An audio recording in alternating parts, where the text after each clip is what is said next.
તમારી આરતી કરશે, તમારી પૂજા કરશે, તમારા આપેલા સંસ્કાર છે એટલા માટે. પણ જો એને એ છોકરા તમે ગમે તેટલું ભેગું કરેલું હોય છે, એ જો બધા જ લોકો પોતાનો કિંમતી સમય કાઢીને આવ્યા છો, ખાસ આ કમ્યુનિટી એટલે કે દમનિયા પરિવાર, શ્રી દમનિયા માસી મહારાજ મહાજન લેસ્ટર યુકે ની અંદર આપણે બધા લોકો જ્યારે ઉપસ્થિત થયા છે ત્યારે આ કમ્યુનિટીના તમામ ટ્રસ્ટીનો ખૂબ ખૂબ આભાર માનું છું કે તમે અમારા વિચારને એક્સેપ્ટ કર્યો અને તમે અમને આજે અહીંયા બોલવાનો એક મોકો આપ્યો. તમામ ટ્રસ્ટીગણ માટે પણ એકવાર જોરદાર તાળી થઈ જાય. બિકોઝ વ્યવસ્થા બધા જ પાસે હોતી હોય છે, પણ એક સારા વિચારને સાથે રાખીને આપણે કેવી રીતે ઇમ્પ્લિમેન્ટ કરી શકીએ છીએ એક સારી કમ્યુનિટીની અંદર એક સારા અને લાગણીથી જ આપણે બધા અહીંયા લોકો ભેગા થયા છે. તો એ લાગણી જો પરિવારમાં આવી જાય કેટલી મજા આવી જાય. એ લાગણી જો આપણા સગા ભાઈ પ્રત્યે કે આપણા મા બાપ પ્રત્યે આવી જાય તો કેટલી મજા આવી જાય. એ લાગણી જો આપણા પરિવાર પ્રત્યે આવે તો કેટલી મજા આવી જાય. તો દેખાદેખી કરવા કરતાં એક એવું જોઈએ કે કંઈક ને કંઈક ઉપયોગી બને. એટલા માટે હું હંમેશા એ કહું છું કે માણસ છે તો માણસની મદદ કરવી. કેમ કે આપણે બધા લોકો કમ્યુનિટી શું શીખવાડે છે, શું શીખવાડે આપણને કે આપણે બધા લોકો માટે ઉપયોગી બને. કે નહીં કે આપણે બધા લોકો શું કે દમનિયા પરિવારમાંથી છે તો આપણે એ લોકો માટે જ ઉપયોગી બને. નહીં, કમ્યુનિટી આપણને એ શીખવાડે છે કે આપણે બધા લોકો માટે ઉપયોગી બને. એક માણસ છે તો માણસની ઉપયોગીતા બની. આજે અહીંયા છું તો કાલે જ 3 એડમિશન આવે મુસલમાન પરિવારમાંથી, ઘણા બધા એડમિશન ક્રિશ્ચન પરિવારમાંથી છે, ઘણા બધા એડમિશન અલગ અલગ બધી જ કમ્યુનિટીમાંથી છે. તો હંમેશા કહું છું કે માણસના દિલ બધાને એક સરખા અભ્યાસ, પણ એની અંદર જો ઇમોશન્સનો એક લાગણીનો સ્ત્રોત જો ભેગા થઈ જાય તો ઘણું બધું જીવન આપણું સરળ થઈ જતું હોય છે. આપણો દેશ આઝાદ, જો હું સેફ રહીશ, હું સ્વસ્થ રહીશ, હું સારી રીતે ચાલી શકીશ, સારી રીતે બોલી શકીશ, સારી રીતે મૂવમેન્ટ કરી શકીશ, તો બીજા માટે ઉપયોગી બનીશ. તો પહેલાં પોતાનું ધ્યાન રાખો, પહેલાં પોતાની સેવા કરો, પછી તમારા પરિવારની સેવા કરો, પછી તમારા કુટુંબની સેવા કરો, તો પછી એમાં બધા લોકો કરે છે. પણ આ દેશની અંદર પર્ટિક્યુલર શા માટે? કેમ કે અહીંયા જે ઠંડી પડે છે, હું તો નસીબદાર છું કે મને આવું વાતાવરણ બાઇકમાં મળ્યું છે. બધા લોકો મને કહે છે કે તમે સારા વાતાવરણમાં આવ્યા છો. બાકી અહીંયા માઇનસમાં વાતાવરણ જતું હોય છે એટલે તેમ છતાં પણ તમે તમારા ટાઈમના પંચ્યુઅલ છો, તમે ટાઈમે પહોંચી જાઓ છો. એટલા માટે તમે જે કરો છો ને એ પણ એક બહુ મોટું પરિશ્રમ છે અને એ ભગવાન તમને કરાવે છે. એટલા માટે તમારી અંદર બેઠેલો દરેક વ્યક્તિની અંદર રામ છે. અને શબ્દ માત્ર રામ એટલા માટે છે કેમ કે રામ જ આપણને કંઈક ને કંઈક પ્રેરણા આપે છે અને રામ સર્વપૂર્ણ છે. અને કોઈની માટે એ ઈસુ ખ્રિસ્ત પણ હોઈ શકે છે, કોઈની માટે મોહમ્મદ પૈગંબર પણ હોઈ શકે છે. રામ બધી જ જગ્યાએ સર્વવ્યાપી છે. જ્યાં જે દેખાય છે એ બધી જ જગ્યાએ ભગવાન છે. Thank you.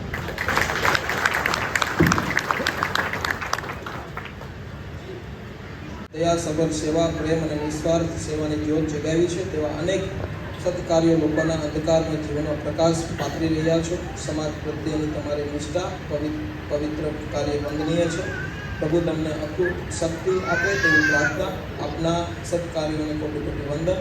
Thank you so much Kishorbhai master, તમારો દિલથી આભાર. આજે તમારા મા સરસ્વતીની કૃપાથી આપેલા આશીર્વાદ અમને આ કાર્યમાં ખૂબ આગળ વધારશે. Thank you. એટલે વ્યક્તિ પછી આપણો થઈ જાય છે અને પ્રેમથી બધી વસ્તુ કરવા દે છે. એટલા માટે ફીલ એ જ થાય છે મને કે એ એનું કામ કરે છે અને હું મારું કામ કરું છું. મને ખબર છે હું શા માટે એ કરું છું. હું કરીશ તો કદાચ એને એક સારી રાતની ઊંઘ આવશે, હું એ કરીશ તો કદાચ એને એક સારી પરિસ્થિતિ મળશે. જો હું કરીશ એમાં હું પણ એટલા માટે લાવું છું કેમ કે એ મારું કર્તવ્ય છે, મારી ફરજ છે. પણ એની જે પરિસ્થિતિની અંદર જે બદલાવ આપવો આવે છે ભગવાન મારી પાસે કરાવે છે. એટલા માટે એની અંદર હું શબ્દ વાપરું છું. બાકી હું શબ્દ હું કશે જ નથી વાપરતો. આઈ થિંક તમે વિડીયો પણ જોતા હશો, મેં કશું જ નથી કર્યું. હું માત્ર એક નિમિત્ત છું અને નિમિત્તને ખાતર આજે તમારી સુધી પહોંચ્યો. એવી અમદાવાદથી અમે એનું રેસ્ક્યુ કરેલું. પોતે સાયકલિસ્ટ દવાનું શું કહેવાય છે કે એમઆર કરતો હતો. દુકાને દવા આપવા માટે જતા થઈ ગઈ. પણ એના પપ્પા, એના મમ્મીના નિધન થયા પછી એના પપ્પાએ કંઈક ને કંઈક દીકરા ઉપર પ્રેમ આપવાની જગ્યાએ ટોર્ચરિંગ આપવાનું શરૂ કર્યું. એટલા માટે તું ગાંડો છો, તો કંઈ ખબર પડતી નથી, તું આવો છો, તું તેવો છો, તું ગાંડ પણ શબ્દ એવું છે ને કે વ્યક્તિને આ ગાંડો શબ્દ છે ને આખું વ્યક્તિને આમ તારવી દે છે કે આ ગાંડો છે અને સાઈડમાં રાખો. શા માટે જીવીએ છીએ આપણે? શા માટે આ શ્વાસ લઈએ છીએ? જો એ વસ્તુની એ વ્યવસ્થાની જો આપણને ખબર પડી જાય તો ભગવાન આપણે બધાને એક અમૂલ્ય વ્યક્તિ જીવ તરીકે મોકલ્યા છે જેની પાસે બુદ્ધિ છે, જેની પાસે પગ છે, જેની પાસે બધી જ વ્યવસ્થા. બ્રહ્માંડ છે, આ મસ્તક છે ને બ્રહ્માંડ છે. આ બ્રહ્માંડની અંદર એવી તાકાત છે કે આપણે જે ધારીએ ને એ એચીવ કરી શકીએ છીએ. એનું સૌથી મોટું એક્ઝામ્પલ હું પોતે છું. કેમ કે એક રોડ ઉપર બેઠનારો વ્યક્તિ, એક સામાન્ય વર્ગનો વ્યક્તિ, પપ્પાની છત્રછાયા પણ નથી અને ખૂબ જ એવી ખરાબ પરિસ્થિતિ કે ટેમ્પર્ડ ગ્લાસ વેચ્યા છે, આલુપુરી વેચી છે, ગેસના બોટલો વેચ્યા છે અને એવી પરિસ્થિતિમાંથી પસાર થયો છું કે જે ખરેખર એક મોટિવેશન પૂરું પાડે છે. પણ મેં એક વસ્તુ મારી મમ્મીએ કીધેલી કે કોઈ ખરાબ લોકોની સંગતમાં નહીં આવતા, બધું જ કરો પણ ખોટી સંગતના રવાડે નહીં ચડતા. બિકોઝ એ તમને ખરાબ ગુણો આપી શકે છે. ખરાબ લોકોની સંગત તમને ઘણું બધું એક ડાઉન ટુ અર્થ તમને કરી શકે છે. એટલા માટે એટલું જ કહીશ કે જીવનની અંદર આપણે આવ્યા છીએ તો એનું અસ્તિત્વ શું છે એ આપણને ખબર હોવી જોઈએ કે આપણે શા માટે કમાઈએ છીએ, શા માટે જીવીએ છીએ, શા માટે આપણે આપણા ઉપયોગી બનીએ છીએ. આપણે અંદર બેઠેલો રામ જે છે એ કંઈક માત્ર એક ભગવાન ખુદ એમ કહે છે કે હું પરમ કૃપાળુ કરવા તમારા દિલની અંદર થશે. એટલા માટે જ કહું છું કે તમારા બાળકોને જોવો કે તમારો બાળક શું કરે છે, તમારું બાળક ક્યાં જાય છે, અને ત્યારે જ આપણને ભગવાન એકબીજાને ઉપયોગી બનાવશે. અને બાકી તો આપણે બધા જ લોકો એક મહેમાન રૂપે આવ્યા છે, એક દિવસ બધાને જવાનું છે અને જે ગયા પછી કાંઈક એવી વાત સારી લોકોના દિલમાં ટચ કરી જાય તો જ આપણે એને યાદ કરશું. બાકી આમાંથી ઘણા બધા લોકો એવા છે કે જેમના 10મી પેઢીના દાદાનું નામ નહીં આવડતું. આવડે છે કોઈ? કેમ? તમારા જ દાદા છે. કોઈને આવડે છે આમાંથી જેમ પોતાના જ દાદા 10મી પેઢીમાં કોઈનું નામ આવડતું? કેમ? એનું રીઝન છે કે જ્યારે એને જીવન જીવવાનો મોકો મળ્યો હતો ત્યારે એ વ્યક્તિ જીવન એવું જીવ્યું કે કંઈક પરિવાર માટે ઉપયોગી બન્યા, કંઈક સમાજ માટે ઉપયોગી બનવાની કોશિશ કરી હતી. પણ આપણે એને ત્યારે યાદ નથી કરતા. એનું કારણ છે કે એને એવા વધારે ઉલટા મોટા કર્મો પણ નથી કર્યા કે જેને દેશ દુનિયા યાદ કરે, જેમનો આપણો પરિવાર. આપણે ગામડાની અંદર છે ને આપણે પાળિયા પૂંજીએ, પાળિયા પૂંજીએ, ખબર છે બધાને? આપણે એવા આપણા દાદાને પૂંજીએ. જેમ કે હું હાલા દાદા અમારા પરિવારના દાદા છે કે જેમને ગૌ સેવા માટે એ ગૌ માટે નિંગાણું કર્યું હતું. એવી બેન દીકરીની લાજ મતાવવા માટે પોતાનો જીવ એમને ત્યાં દઈ દીધો હતો. તો એવા વ્યક્તિના દુનિયા યાદ કરે છે કે જેને દેશ માટે કર્યું છે, જેને બીજા પરિવાર માટે કર્યું છે, જેને એવા જીવ માટે કર્યું છે કે જેને ખરેખર સેવા કરી છે. આપણે ગાંધીજીને યાદ કરીએ છીએ, સરદાર વલ્લભભાઈ પટેલને યાદ કરીએ છીએ. આપણે કોઈ નાતે છેડો નથી, તેમ છતાં પણ આપણે એને પૂજીએ છીએ. કેમ કે એવા કર્મ કર્યા છે દુનિયાની અંદર. અત્યારે એનું અસ્તિત્વ નથી, એનો દેહ નથી, તેમ છતાં પણ એનું અમરત્વ હજી પણ આપણા દિલોની અંદર જીવે છે. તો આપણે એવું કંઈક કામ કરીએ કે કંઈક ને કંઈક આપણો સમાજ આપણને યાદ કરે, આપણી દુનિયા યાદ કરે કે જેની અંદર આપણું અસ્તિત્વ છે. બસ એ જ જીવન છે, એ જ વાસ્તવિકતા છે. હું અહીંયા કોઈ મોટિવેશન માટે નથી આવ્યો, પણ જે રિયાલિટી છે એ તમારી સુધી ફેસ કરાવું છું કે આ રિયાલિટી છે. તમે જે દેહ ભાવમાં જે મતલબ જે જીવી રહ્યા છીએ આપણે, કે જે ખોટી સંગત છે, ખોટા વાહની અંદર આપણે ફરી રહ્યા છીએ, ખોટી વાહવા ક્યારેય કામ નથી લાગતું. પૈસા દઈને તમે બધું જ કરાવી શકો છો પણ કોઈનું દિલ ના જીતી શકો. કદાચ એ તમારી સામે સારો પણ થઈ જશે. હિતેશભાઈને કહો, હિતેશભાઈ જો 500 પાઉન્ડ મારી માટે 2 શબ્દ બોલો, તો એ દિલમાંથી નહીં નીકળે. હિતેશભાઈ પૈસા દઈને તમે બધું કરાવી શકો છો પણ દિલથી રહેલી લાગણી એ માત્ર પ્રેમથી જ તમે જીતી શકો છો. અને પ્રેમ જીતવા માટે તમારું દિલ એવું જોઈએ કે જે ખરેખર ઉપયોગી છે. બસ એ જ કહીશ કે સમાજની અંદર આપણે જન્મ મળ્યો છે તો આ ટંડેલ પરિવાર એક એવું નામ રોશન કરે કે જે કંઈક ને કંઈક સમાજ માટે ઉપયોગી બને, દેશ માટે ઉપયોગી બને, કોમ્યુનિટી માટે તો ઉપયોગી બને જ છો બધા, પણ એક જીવનનું અસ્તિત્વ શું છે એ રિયાલિટી ત્યાં તમને ખબર પડશે. Thank you so much. તમે બધાએ સમય આપ્યો, ખૂબ આનંદ થયો. મારા અહીંયા આવવાનું એક કારણ સૌથી મોટું એ છે કે કોઈ પૈસા તો પહેલી વાત મેં કીધી કે પૈસાનું કારણ તો છે જ નહીં. અહીં એટલા માટે આવ્યો છું કે હિતેશભાઈ જેવા તમામ લોકો કે જે કંઈક ને કંઈક બધા જ લોકો અહીંયા મળવા માટે મને આવ્યા છે. બહેનો ઘણી બધી મળવા માટે આવી છે, દાદીમાં ઘણા બધા મળવા માટે આવ્યા છે. તો તમને બધાને મળવા માટે આવ્યો છું. બાકી ડોનેશન તો હું નહોતો ત્યારે પણ તમે આપો છો, અત્યારે હું છું તો પણ તમે એટલો બધો પ્રેમ આપો છો. હું અહીંથી હું જતો રહીશ પણ અમારા વિચારોની અંદર તમે અવિરત ડોનેશન તો આપવાના જ છો. કેમ કે મને મારા કાર્ય ઉપર ભરોસો છે, મારી પૂરી ટીમ ઉપર મને ભરોસો છે. કેમ કે અમે લોકો એક ટ્રાન્સપરન્સી કામ કઈ રીતે થઈ શકે છે એની એક ભગવાનને પ્રાર્થના કરે છે કે ટ્રાન્સપરન્સી ના ખોવાઈ જાય. કેમ કે અમે પણ એક માણસ છીએ, ભૂલ બધાથી થતી હોય છે. તો ભૂલને એવી પણ મોટી વિશાળ સ્વરૂપના ધારણ થઈ જાય કંઈક ને કંઈક અમારી કોઈ એવી ભૂલ થઈ જાય.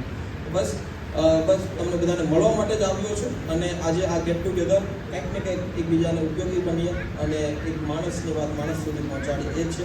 કોઈ પણ વ્યક્તિને પ્રશ્ન હોય તો બિલકુલથી તમે પૂછી શકો છો. તમે બધા આપણા છો અને હું તમારો છું. આપને સલ્યુટ છે સાહેબ. તમે જે આ ઉંમરમાં જે બી કરતા છો એ ઘણા લોકોએ આઈ થિંક ના પહોંચી શકે ત્યાં સુધી. પણ અમારા જેવા કોઈ લોકોને અગર આજે ઘણા અહીંયા કદાચ એવા લોકો હશે જે તમને આઈ થિંક ફર્સ્ટ ટાઈમ જોયા હશે કે તમારા વિડીયો નહીં જોયા હોય જેને, તો એમના માટે તમે કંઈ મેસેજ આપો કે અમારા જેવા કોઈ હોય જેને તમે જે કામ કરતા છો એ સંસ્થાને કંઈ ડોનેશન કે કંઈ હેલ્પ કરવાની હોય, મદદ કરવાની હોય, કેવી રીતે અમે કરી શકીએ એનું કંઈ નોલેજ કંઈ અમને કહો કે અમે કેવી રીતે તમને હેલ્પ કરી શકીએ એનું કોઈ આઈડિયા આપો. ભાઈ ખૂબ સરસ પ્રશ્ન કર્યો છે. અને આમ તો બધા જ લોકો ઉપયોગી બનો છો તમે, નો ડાઉટ કે હું અહીંયા છું, તમે ઉપયોગી થશો. હું નથી તો પણ તમે થઈ ગયા છો, અને મેં ફરીથી કહું છું અહીંથી જતો રહીશ તો પણ તમે લોકો થવાના છો. રસ્તો થોડોક લીગલી છે, કેમ કે આપણે બધા લોકો બહારના દેશમાં રહીએ છીએ અને અહીંની પણ ફાઇનાન્સ સિસ્ટમ અલગ છે, ઇન્ડિયાની પણ ફાઇનાન્સ સિસ્ટમ અલગ છે. એનજીઓના રૂલ્સ અને રેગ્યુલેશન પ્રમાણે જે પણ કોઈ તમે ડોનેશન આપો છો તો એ તમારી પાસે ઇન્ડિયન એકાઉન્ટ હોવું જરૂરી છે. જો તમારી પાસે ઇન્ડિયન એકાઉન્ટ નથી, તમારે બેંક ટ્રાન્સફર કરવું છે એની વાત કરું છું, તો એ તમારા કોઈ ફેમિલી ફ્રેન્ડ કોઈ ઇન્ડિયામાં રહેતો હોય તો એમના માધ્યમથી તમે કરી શકો છો. અને કેન્સલ થઈ જશે. એટલે તમે તમારા ફ્રેન્ડ ફેમિલીને મોકલતા હશો, રેમિટન્સ છે, આઈ થિંક વેસ્ટર્ન યુનિયન છે, તો એ તમારું ફેમિલી એકાઉન્ટ છે, એટલા માટે તમારે ઇઝીથી જતું રહેશે. પણ એઝ અ એનજીઓની અંદર કોઈ પણ એક રિમિટન્સ તમે કરશો કેન્સલ થઈ જશે. એટલે કોઈ રિમિટન્સને ટ્રાય પણ નહીં કરતા, બિકોઝ તમારો ટાઈમ એમાં કન્ઝ્યુમ થઈ શકશે. એટલે તમારે જો ડોનેશન કરવું છે એઝ અ એનજીઓને, કોઈ પણ એનજીઓ તો એમની પાસે આ એક રસ્તો છે. બીજો એક રસ્તો અમુક સમય પછી ખુલે છે, એના કહેવાય છે FCR. FCRની એક ફોર્મેટ હોતી હોય છે, ઇન્ડિયાની અંદર નિયમ છે કે તમે જ્યારે પણ 4 વર્ષ 3 વર્ષ પછી કોઈ પણ તમારી કેપેબિલિટી થઈ જાય છે એનજીઓની, તો એ પછી તમે કોઈ પણ રજિસ્ટ્રેશન કરાવી SBIની અંદર ન્યૂ દિલ્હીમાં એકાઉન્ટ ખુલે છે, કે જેમાં ગવર્મેન્ટની ઇન્વોલ્વમેન્ટ સાથે રાખી અને એકાઉન્ટની અંદર તમે કોઈ પણ બહારનું ફોરેન ફંડ લઈ શકો છો. બિકોઝ એ નિયમ ખૂબ મહત્ત્વનો છે, કેમ કે ઘણી બધી એવી સંસ્થાઓ જે ખોટું કામ કરી રહી છે, ઘણી બધી એવી વ્યવસ્થાઓ જે ટેરરિઝમ સાથે પણ જોઈન કરી શકે કે જે પહેલાં ફંડની એમને માપલે થતી હતી, પણ હવે ખૂબ સ્ટ્રિક્ટ કાયદાઓ થઈ ગયા છે. એટલા માટે કાયદાને સાથે રાખી FCRની પ્રોસિજર અમારી શરૂ થઈ ગઈ છે. SBIની અંદર જે અમારું એકાઉન્ટ ખોલવાનું છે, પણ લીગલી કામ છે કે થોડોક ટાઈમ લાગી શકે છે, પણ ઓન ધ વે છે, થઈ જશે એટલે તમને ઓનલાઈન ખબર પડી જશે. અને હું એમ નથી કહેતો કે તમે અમને ડોનેશન આપો, પણ એટલું જ કહીશ કે તમને જ્યાં પણ સારું લાગે છે ત્યાં તમે ડોનેશન આપો.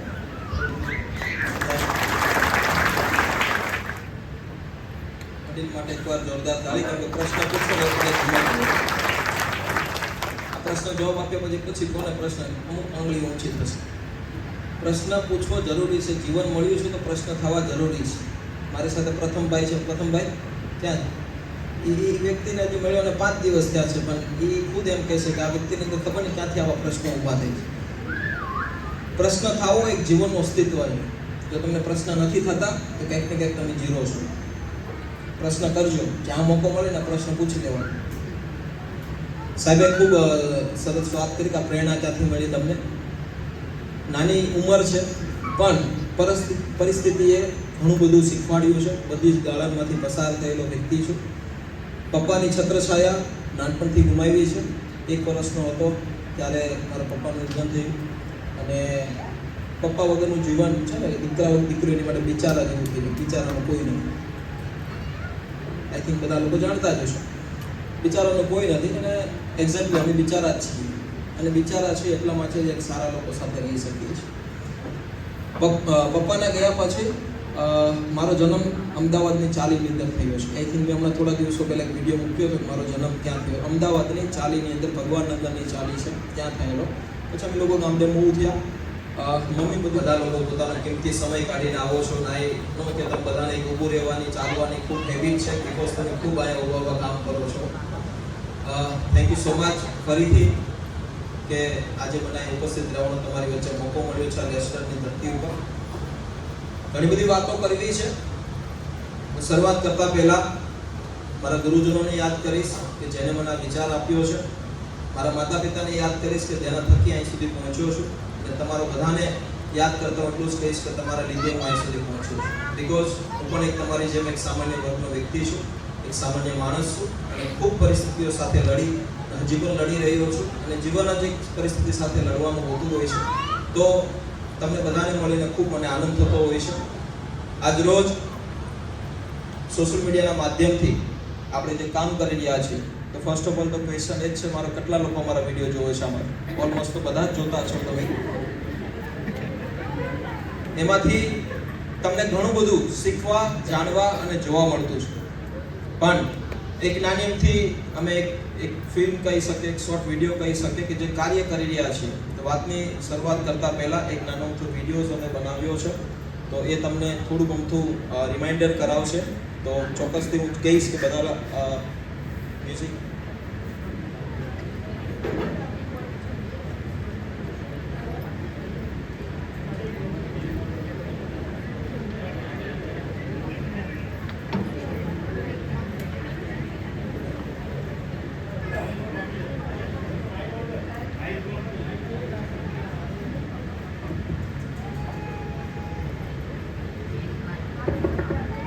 દુનિયાએ તેમને પાગલ કહ્યા, અમે તેમને પ્રભુજી કહ્યા. દુનિયાએ રસ્તો બદલી દીધો, અમે તેમની તરફ ચાલવાનું પસંદ કર્યું. દુનિયાએ એક સમસ્યા જોઈ, અમે એક માણસ જોયો, અને એ જ ક્ષણે એક સંકલ્પ જન્મ્યો.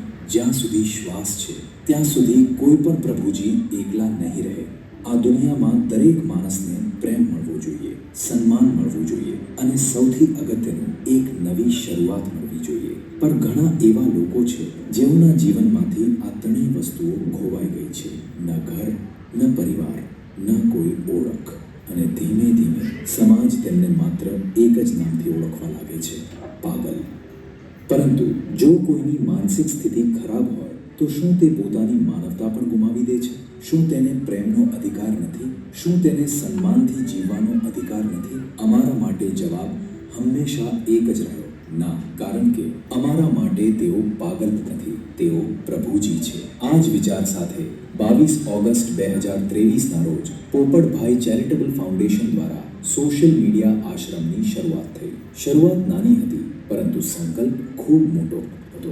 એક એવું સ્થાન જ્યાં કોઈને ઠુકરાવવામાં ન આવે, જ્યાં કોઈને દયા નહીં પણ સન્માન મળે, જ્યાં સેવા કોઈ ફરજ નહીં પણ જીવનનો ધર્મ બને.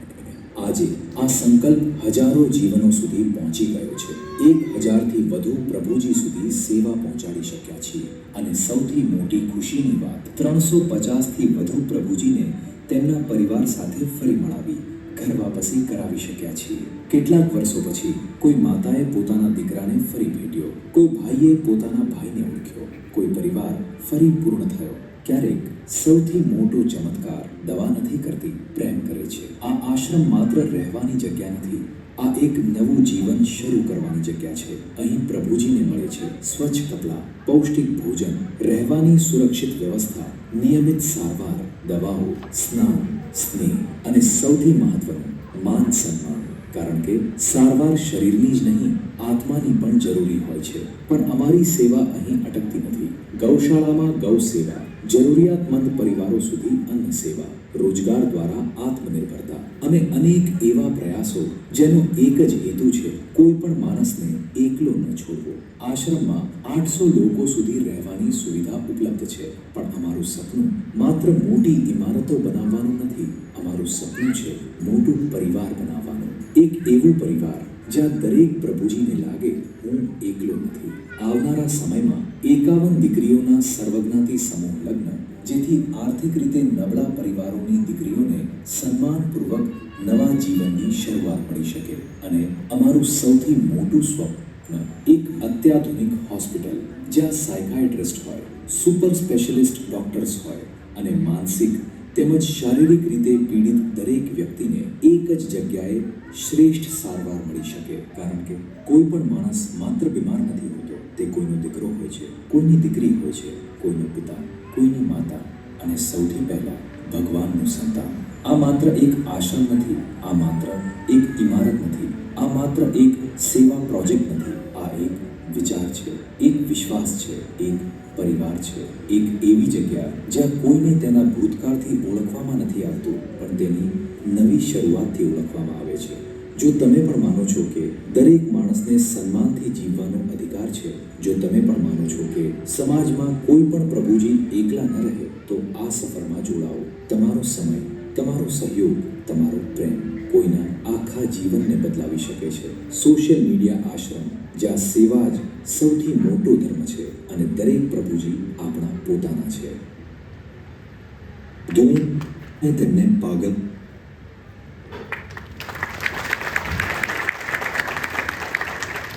Thank you. કરજો, લાઈટ ઓન કરજો.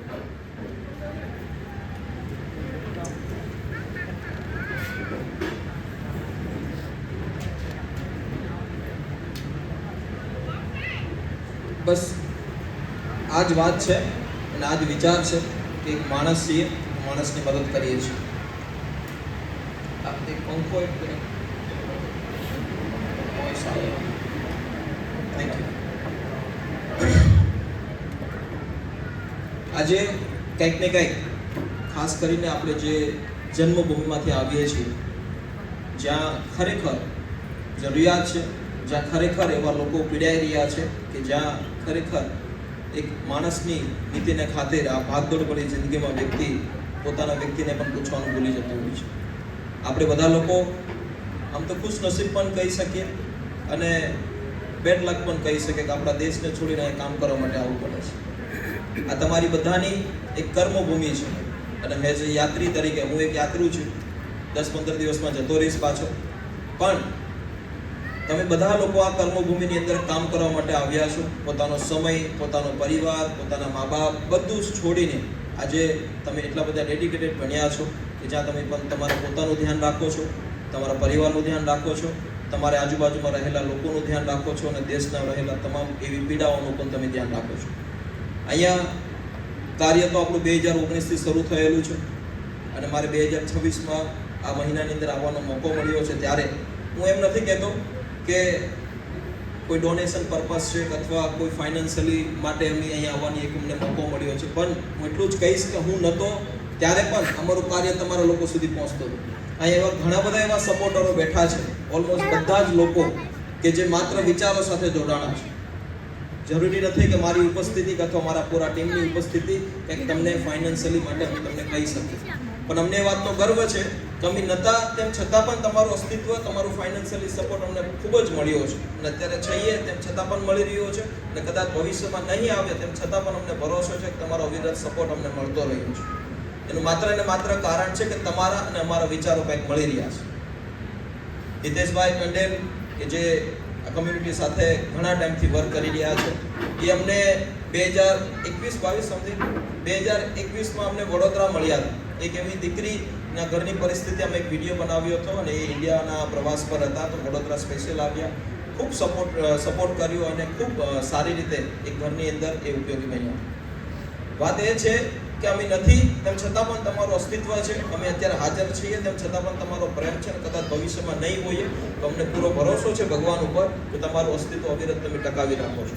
અને હું એમ પણ માસી મહાજન ડસ્ટર યુકેની અંદર કમ્યુનિટી હોલમાં ઉપસ્થિત રહેવાનો મને મોકો મળ્યો. એની માટે અહીંયા ટ્રસ્ટી મંડળનો, વ્યવસ્થાપકનો બધાનો ખૂબ દિલથી આભાર માનું છું કે તમે મને બોલવાનો મોકો આપ્યો, કમ્યુનિટીને મળવાનો મોકો આપ્યો અને એની વ્યવસ્થા ખૂબ જ આગળ વધે.